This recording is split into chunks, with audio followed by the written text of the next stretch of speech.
सभी साथियों को नमस्कार। तो साथियों, कैसे हो आप सभी? उम्मीद करूंगा कि आप सभी बहुत ही बढ़िया होंगे, शानदार होंगे और जबरदस्त होंगे। तो साथियों, आज की इस वीडियो के अंदर हम बात करने वाले हैं आरआरबी ग्रुप डी भर्ती 2026, जिसका आपका एग्जाम हो चुका था। अब बच्चे काफी दिनों से वेट कर रहे हैं कि सर इसका रिजल्ट कब आएगा। आपके आंसर की है वो भी आपकी जारी हो चुकी है। अब आंसर की के बाद में काफी बच्चों को ये डाउट रहता है कि सर कितने नंबर वाले जो कैंडिडेट हैं वो यहाँ पर सेफ रहने वाले हैं, कौन सी शिफ्ट आपकी हार्ड है, कौन सी शिफ्ट आपकी मॉडरेट है, कितने मार्क्स तक का हमें नॉर्मलाइजेशन में फायदा देखने को मिलने वाला है। तो पूरी डिटेल से इस वीडियो के अंदर हम बातें करने वाले हैं, तो वीडियो में लास्ट तक जरूर बने रहना। जो कैंडिडेट वीडियो में नए जुड़े हैं वो एक बार चैनल को सब्सक्राइब जरूर कर लेना, जिन्हें उन्हें जितनी भी भर्तियों की अपडेट है वो सबसे पहले आपको हमारे चैनल पर मिलती रहे। तो सबसे पहले मैं यहाँ पर बात करूं, आपकी जो प्रश्नों की जो आपत्ति है वो कब तक दर्ज कर सकते हैं आप? 23 फरवरी 2026 तक आपकी प्रश्नों की जो आपत्ति है वो आप यहाँ पर दर्ज कर सकते हैं। बात करूं यहाँ पर रिजल्ट है वो आपका कब तक जारी होने के पूरे पूरे चांस है, तो या तो मार्च के लास्ट वीक या अप्रैल के फर्स्ट वीक तक आपका रिजल्ट है वो जारी होने के यहाँ पर पूरे पूरे यहाँ पर चांस है। उसके बाद में मैं बात करूं यहाँ पर टोटल वैकेंसी कितनी है, तो टोटल जो आपकी वैकेंसी है वो आपकी वैकेंसी है 32,438 यहाँ पर टोटल वैकेंसी है, जिसके अंदर टोटल कितने कैंडिडेटों ने यहाँ पर फॉर्म अप्लाई किया है, तो लगभग 1,05,00,000 ऐसे कैंडिडेट हैं जिन्होंने क्या किया है, यहाँ पर फॉर्म में अप्लाई किया है। बात करूं यहाँ पर प्रेजेंट कितने हुए कैंडिडेट, तो लगभग आपके 35 लाख के आसपास कैंडिडेटों ने यहाँ पर क्या दिया है, एग्जाम दिया है। ये तो आपको ही पता है कि जितने कैंडिडेट यहाँ पर फॉर्म अप्लाई करते हैं उतने कैंडिडेट यहाँ पर एग्जाम नहीं देते हैं, तो लगभग आपके 35 लाख के आसपास कैंडिडेटों ने यहाँ पर क्या दिया है, एग्जाम में दिया है। उसके बाद में बात करूं यानी कि आपका एग्जाम का लेवल क्या रहा है, तो आपको पता है कि एग्जाम का जो लेवल है वो कैंडिडेट पर डिपेंड करता है। जिस कैंडिडेट की अच्छी खासी तैयारी है उसको पेपर क्या लगता है, आसान लगता है। जिसकी तैयारी कम है उसको पेपर क्या लगता है, आपका हार्ड लगता है। तो एग्जाम के लेवल की बात करूं तो मॉडरेट टू आपका हार्ड यहाँ पर एग्जाम का लेवल रहा है। साइंस की बात करूं तो साइंस का जो पार्ट था वो भी आपका मॉडरेट तो आपका हार्ड यहाँ पर देखने को मिला है। मैथ्स की बात करूं तो मैथ के अंदर भी काफी बच्चे यहाँ पर मॉडरेट ही आपका मैथ का पार्ट बता रहे हैं। रीजनिंग के अंदर भी काफी बच्चे मॉडरेट का बता रहे हैं कि रीजनिंग का पार्ट भी जो है वो मॉडरेट रहा है।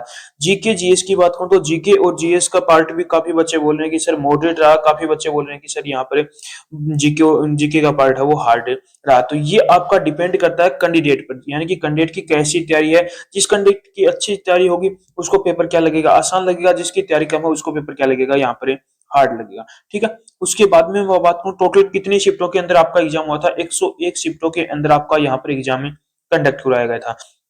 सबसे पहले यहाँ पर बात करूं हार्ड शिफ्ट कौन सी है, तो हार्ड शिफ्ट है 10 से 15 मार्क्स तक के जो भी कैंडिडेट मार्क्स जो हार्ड शिफ्ट के अंदर जिस भी कैंडिडेट ने एग्जाम दिया है उनको 10 से 15 मार्क्स तक का यहाँ पर नॉर्मलाइजेशन में फायदा देखने को मिलने वाला। मिनिमम 10 मार्क्स और मैक्सिमम आपको 15 मार्क्स तक का यहाँ पर नॉर्मलाइजेशन में फायदा देखने को मिलेगा। मैं आपको हार्ड शिफ्ट बताऊंगा, यदि इन शिफ्टों के अंदर आपने एग्जाम दिया तो मिनिमम 10 और मैक्सिमम आपको 15 मार्क्स तक का यहाँ पर नॉर्मलाइजेशन में फायदा देखने को मिलेगा। उसके बाद में मैं बात करूं मॉडरेट शिफ्ट कौन कौन सी है, तो मॉडरेट शिफ्ट आपकी जो आपकी हार्ड शिफ्ट में बताऊंगा उनके अलावा जो बच गई वो शिफ्ट क्या है, आपकी मॉडरेट शिफ्ट है। उन शिफ्टों के अंदर जिस भी कैंडिडेट ने एग्जाम दिया तो उनको मिनिमम 5 मार्क्स और मैक्सिमम आपको 9 मार्क्स तक का यहाँ पर नॉर्मलाइजेशन में फायदा देखने को मिलने वाला है। उसके बाद में बात करूं हार्ड शिफ्ट कौन कौन सी है, 14 दिसंबर की सेकंड शिफ्ट आपकी हार्ड है, 4 दिसंबर की फर्स्ट शिफ्ट होगी और थर्ड शिफ्ट आपकी हार्ड है, 27 दिसंबर की फर्स्ट शिफ्ट आपकी हार्ड, फर्स्ट सेकंड थर्ड तीनों शिफ्टें हार्ड थी, 29 दिसंबर की फर्स्ट शिफ्ट आपकी हार्ड थी, 8 दिसंबर की सेकंड और थर्ड शिफ्ट आपकी हार्ड थी, 3 दिसंबर की सेकंड शिफ्ट आपकी हार्ड है, 10 दिसंबर की आपकी फर्स्ट और थर्ड शिफ्ट आपकी हार्ड थी, 28 दिसंबर की सेकंड शिफ्ट हो गई, 5 फरवरी की सेकंड शिफ्ट हो गई, 9 फरवरी की थर्ड शिफ्ट हो गई, 29 फरवरी की फर्स्ट शिफ्ट हो गई, 21 दिसंबर की सेकंड शिफ्ट हो गई और 11 दिसंबर की फर्स्ट और सेकंड शिफ्ट हो गई। ये शिफ्ट क्या है, आपकी हार्ड शिफ्ट है। इनके अलावा और भी शिफ्ट है, 22 दिसंबर की फर्स्ट शिफ्ट हो गई, 23 दिसंबर की सेकंड शिफ्ट हो गई, 4 फरवरी की सेकंड शिफ्ट हो गई, 12 फरवरी की फर्स्ट और थर्ड शिफ्ट हो गई, 17 फरवरी की फर्स्ट शिफ्ट हो गई, 5 दिसंबर की थर्ड शिफ्ट हो गई, 9 जनवरी की फर्स्ट शिफ्ट हो गई, 2 दिसंबर की सेकंड शिफ्ट हो गई, 29 दिसंबर की थर्ड शिफ्ट हो गई, 15 दिसंबर की सेकंड शिफ्ट हो गई, और 30 दिसंबर की थर्ड शिफ्ट हो गई, उसके बाद में 1 दिसंबर की आपकी सेकंड शिफ्ट हो गई, ये शिफ्ट आपकी हार्ड है। उनके बाद में आपकी 9 फरवरी की आपकी फर्स्ट शिफ्ट हो गई, 5 दिसंबर की फर्स्ट शिफ्ट हो गई, 2 फरवरी की आपकी फर्स्ट, 9 दिसंबर की सेकंड, 1 दिसंबर की सेकंड, 28 नवंबर की फर्स्ट, 14 दिसंबर की थर्ड, 5 फरवरी की फर्स्ट, 8 जनवरी की थर्ड, 3 दिसंबर की थर्ड, 6 फरवरी की फर्स्ट और 29 दिसंबर की आपकी थर्ड शिफ्ट, ये भी क्या है आपकी हार्ड शिफ्ट है। इनके अलावा आपकी 10 फरवरी की फर्स्ट शिफ्ट हो गई, आपकी 8 दिसंबर की फर्स्ट हो गई, 8 जनवरी की सेकंड शिफ्ट हो गई, 29 दिसंबर की सेकंड, 19 दिसंबर की सेकंड शिफ्ट हो गई और 4 दिसंबर की सेकंड शिफ्ट हो गई।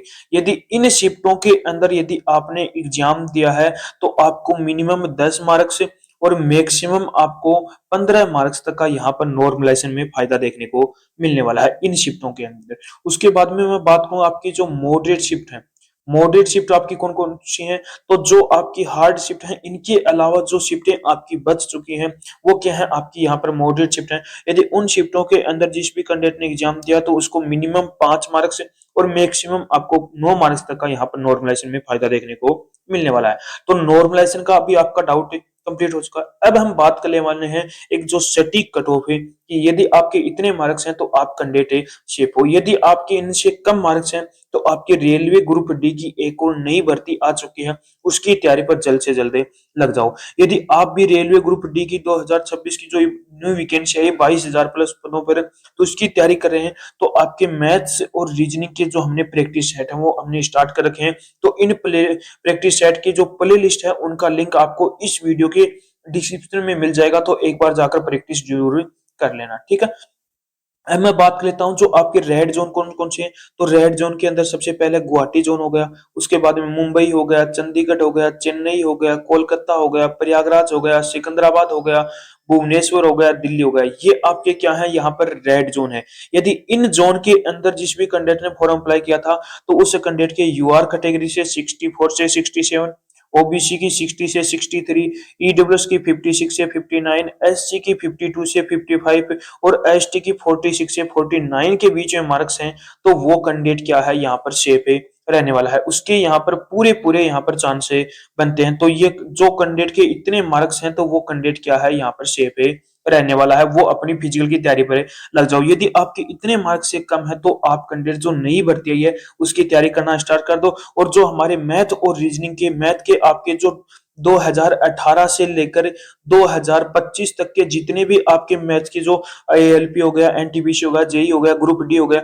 इनके अंदर आए हुए क्वेश्चन मैं आपको सोल्व करा रहा हूं। वैसे ही रीजनिंग के मैंने 50 दिन 50 प्रैक्टिस सेट कराने का सोचा है, तो आप एक बार जाकर ये प्रैक्टिस सेट जरूर लगाना, बहुत ही बेहतरीन और आपकी तैयारी को और भी शानदार करने वाले प्रैक्टिस सेट रहने वाले हैं।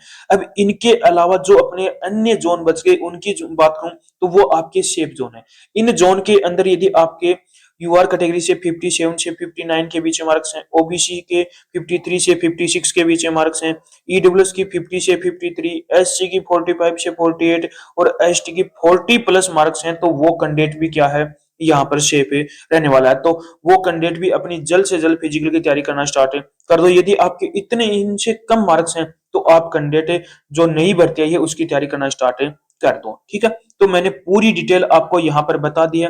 यदि अभी भी कोई भी बच्चे का कोई डाउट बचा हो तो वो कमेंट बॉक्स में कमेंट जरूर करना, और एक बार कमेंट बॉक्स में कमेंट करके जरूर बताना कि आपको हमारा ये वीडियो कैसा लगा।